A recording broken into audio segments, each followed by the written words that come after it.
नागपुर महानगर पालिका के टाउन हॉल को फिर से नए सिरे से डेवलप किया जा रहा है, नए सिरे से टाउन हॉल को बनाया जा रहा है।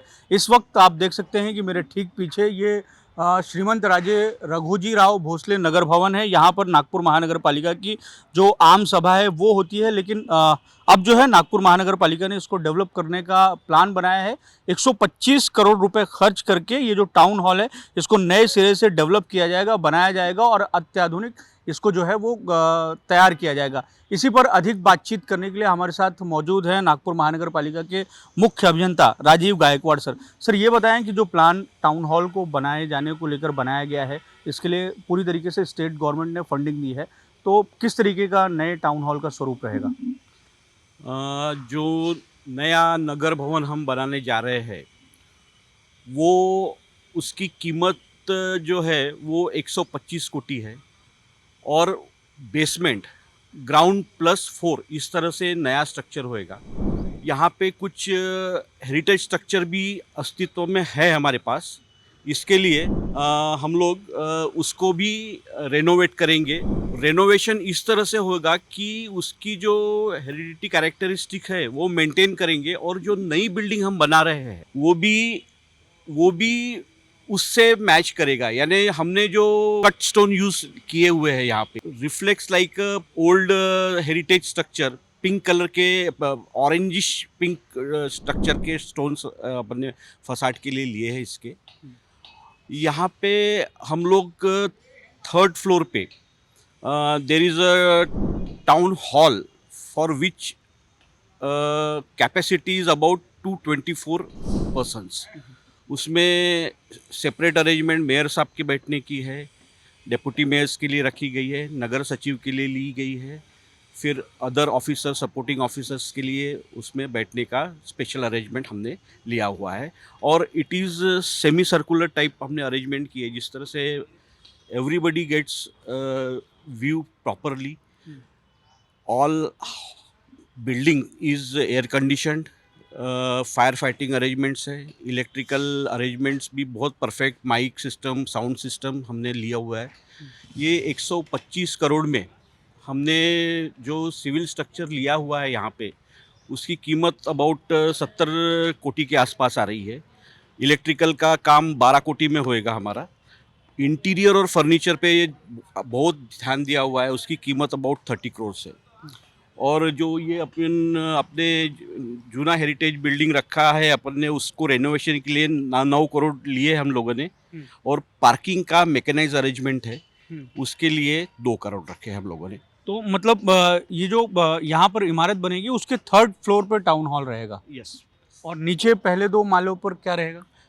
नीचे में हमने ऑफिसर्स लोगों के लिए जगह दी हुई है, जो एडमिनिस्ट्रेटिव स्टाफ यहाँ पे काम करने वाला है उनके लिए जगह है।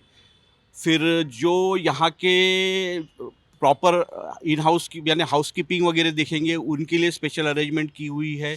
फिर अदर जो भी स्टाफ हमारा एनएमसी का बोलो या फिर ये जो निगम सचिव के अंडर में भी कुछ स्टाफ रहेगा यहाँ पे, वो ये हॉल का पूरा अरेंजमेंट देखेंगे, वो उसके लिए फिर अरेंजमेंट बना दिए।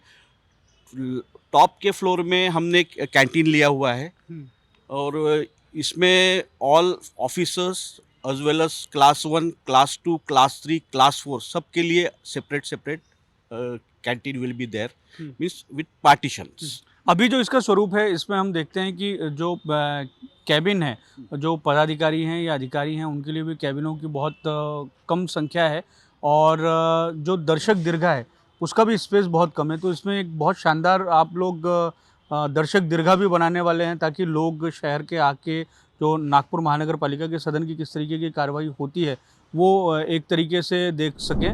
उसका जो एक 3D जो फिल्म आप लोगों ने रिलीज़ की है उसमें बहुत भव्य तरीके से ये नगर भवन का स्वरूप दिख रहा है। इसमें व्यूवर्स गैलरी हमने दी हुई है जिसकी कैपेसिटी अबाउट 200 पर्सन्स है जी। तो इस पर से यानी लोग जो इस पर्टिकुलर यहाँ का वर्किंग बोलो या फिर जो व्यू देखना चाहते हैं that will be made available to them. तो टोटल जो कंस्ट्रक्शन होगा वो कितने स्क्वायर फीट का होगा, या उसको अगर हम गिने स्क्वायर फीट के हिसाब से कि डेवलपमेंट के हिसाब से, तो कितने इसमें कंस्ट्रक्शन होगा?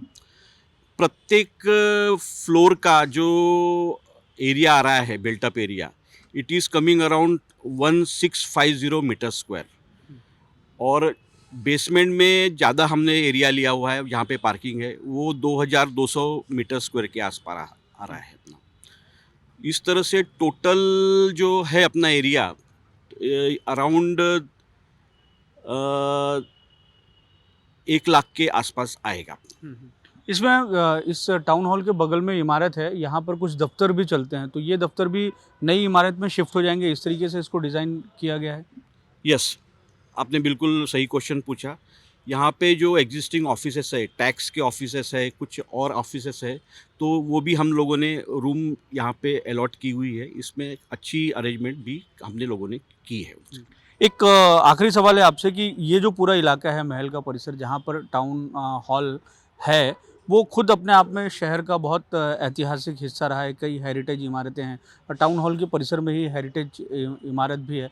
तो इसको किस तरीके से डिज़ाइन किया गया है कि जो ऐतिहासिक वास्तु है, जो ऐतिहासिक पहचान है, वो एक तरीके से रिफ्लेक्ट हो। सुविधाओं के हिसाब से तो वो बेहतर रहेगा ही, आधुनिक रहेगा ही। एक चीज़ आप लोगों ने और ये की है कि नागपुर की जो पहचान है संतरा, उसका जो कलर है ऑरेंज कलर, उससे इस पूरी इमारत को और कंस्ट्रक्शन को उस तरीके से डिज़ाइन किया है कि नागपुर की जो पहचान है वो उभर कर सामने आए। ये हमने पूरी जो बेसमेंट प्लस G+4 बिल्डिंग है वो फ्रेम स्ट्रक्चर करके डिज़ाइन की हुई है। और मेन थिंग ऐसा है कि इसका जो एक्सटीरियर लुक रहेगा, इट विल बी मार्वलस।